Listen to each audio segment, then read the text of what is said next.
While editing, I realized how boring and flat this edit looked.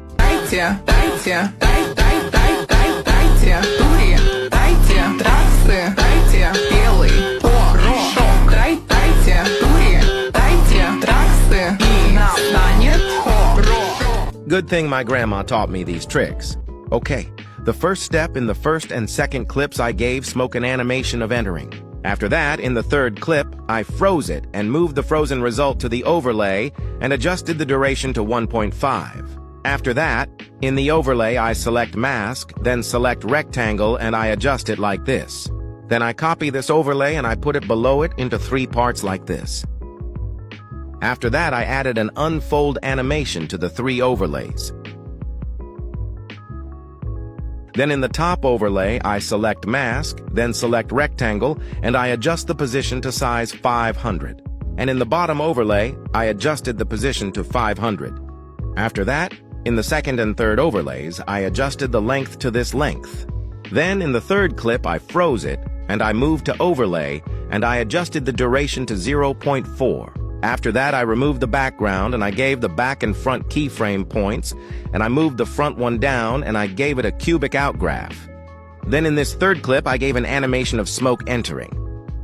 After that, in the fourth clip, I froze it and moved it to overlay and adjusted the duration to 0.7. Then in this overlay, I select mask and I select star.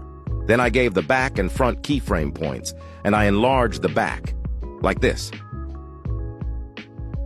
Then at this keyframe point, I give a quad eye graph. In the fifth clip, I freeze it and move it to overlay, and I adjust the duration to 0.7. After that, I select the mask and select the rectangle, and I adjust it like this.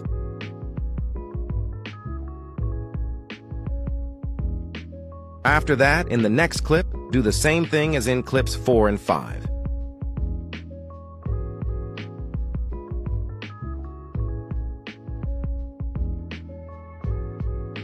After that, go to clip 3, and under the overlay of clip 3, I added a white flash effect.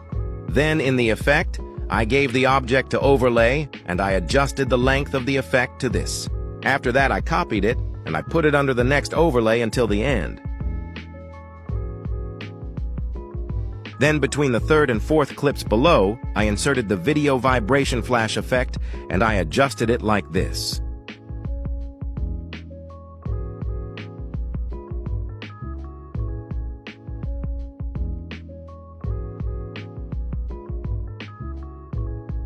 After that, I copied the effect and put it under the next clip.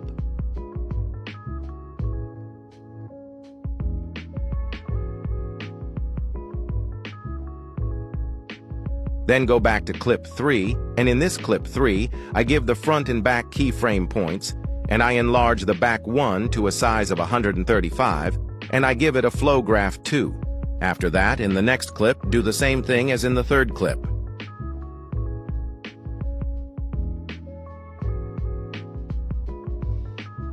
In the last clip, I gave a fade-out animation. And let's see the results. Thank you for watching. Дайте, трассы.